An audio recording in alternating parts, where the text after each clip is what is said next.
நீங்க ஒருபோதாவது கவனிச்சிருக்கீங்களா? சில நேரங்களில் ஒரு சின்ன நல்ல செயல் கூட வாழ்க்கைய முழுவதும் மாற்றிடும்.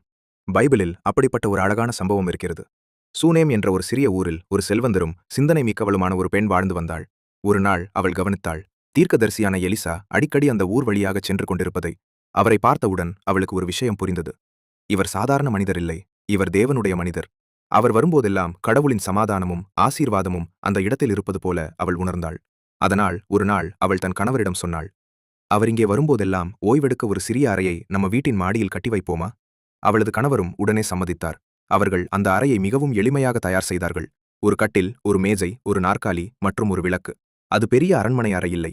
ஆனா அந்த அறையில் இருந்தது ஒரு முக்கியமான விஷயம்: அன்பும் உபசரிப்பும். எலிசா அந்த அறையில் தங்கி ஓய்வெடுக்க ஆரம்பித்தார். ஒரு நாள் அவர் அந்த பெண்ணை அழைத்து கேட்டார், "நீ இவ்வளவு அன்பு காட்டுகிறாய், உனக்காக நான் என்ன செய்யலாம்?" அந்த பெண் அமைதியாக ஒரு விஷயம் சொன்னாள். "எங்களுக்கு குழந்தை இல்லை, மேலும் என் கணவர் வயதானவர்." அதை கேட்ட எலிசா நம்பிக்கையோடு சொன்னார், "அடுத்த வருடம் இதே நேரத்தில் உன் கைகளில் ஒரு மகன் இருக்கும்." அது சாத்தியமில்லாததாக தோன்றியது. ஆனா தேவன் சொன்னது நடந்தது. அடுத்த வருடம் அந்த வீட்டில் ஒரு அழகான மகன் பிறந்தான். அந்த குடும்பம் மகிழ்ச்சியில் திளைத்தது. ஆனா சில வருடங்கள் கழித்து ஒரு நாள் அந்த சிறுவன் திடீரென்று நோய்வாய்ப்பட்டான். சில மணி நேரங்களிலேயே அவன் உயிரிழந்தான்.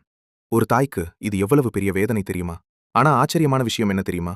அந்த தாய் தன் விசுவாசத்தை இழக்கவில்லை. அவள் தன் மகனை எலிசாவுக்காக தயார் செய்த அந்த மாமாடி அறையில் இருக்கும் கட்டிலில் கிடத்திவிட்டு நேராக எலிசாவை தேடிக் கிளம்பினாள். எலிசா அவளை வழியில் பார்த்து கேட்டார், "எல்லாம் நலமா?" அந்த தாய் சொன்ன பதில் மிகவும் ஆச்சரியமானது. "எல்லாம் நலமே." அவள் மனதுக்குள் துயரம் இருந்தாலும் விசுவாசம் அதைவிட பெரியதாக இருந்தது. பின்னர் எலிசா அவளது வீட்டிற்குச் சென்றார். அவர் அந்த அறைக்குள் சென்று தேவனிடம் ஆழமாக ஜெபித்தார். பின்னர் அந்த சிறுவன் அருகில் படுத்து உருக்கமாக வேண்டினார். அந்த நேரத்தில் தேவன் ஒரு அற்புதம் செய்தார். அந்த சிறுவன் மீண்டும் உயிர் பெற்றான். அந்த தாய் தன் மகனை மீண்டும் தழுவிக்கொண்டாள். அது அந்த குடும்பத்திற்கு மட்டுமில்ல, தேவனுடைய வல்லமைக்கு ஒரு பெரிய சாட்சியானது.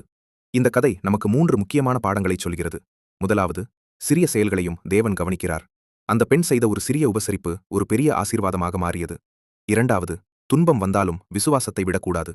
மூன்றாவது, மற்றவர்களுக்கு உதவுவது நாம் எதிர்பார்க்காத கதவுகளை திறக்கும். இந்த உண்மை உங்க மனச தொட்டிருந்தா கமெண்ட்ல எழுதுங்க.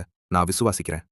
மேலும் இப்படிப்பட்ட சக்தி வாய்ந்த பைபிள் உண்மைகளை தெரிஞ்சுக்கொள்ள லைக், ஷேர், சப்ஸ்கிரைப் பண்ண மறக்காதீங்க.